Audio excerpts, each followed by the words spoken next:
Here's another question that's very similar to what we just did. Write an equation in slope-intercept form that is perpendicular to the x-axis and goes through the point 3, -5.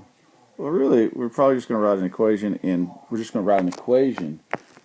that is perpendicular to the x-axis and goes through this point. All right, so like I said before, I like to kind of draw a little graph to kind of see it. So here's my graph. Here's my x-axis. Here's my y-axis.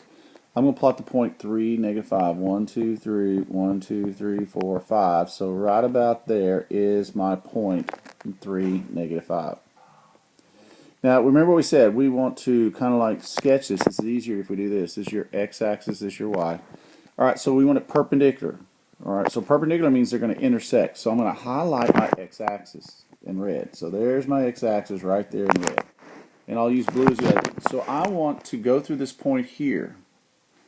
And when I go through this point, I have to go through the point, but it has to be perpendicular to my red line. And if I can't draw it like this, because if I do it that way, they're parallel. So that doesn't work. Perpendicular would be to draw my line like this, if I can draw it right.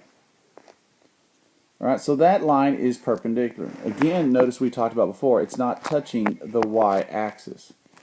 Alright?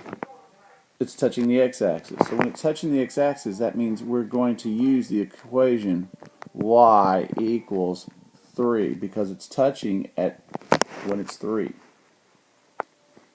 Now, if they wanted parallel to the x-axis, then it would have been y equals a -5 because we'd had to go this way, and that would have made it y equals a -5 to be parallel. But we're asked for perpendicular, which is what makes it in there, and since it only touches the x-axis there, it does. Notice whichever axis it touches, the one it doesn't touch is not in my equation. So there's our answer.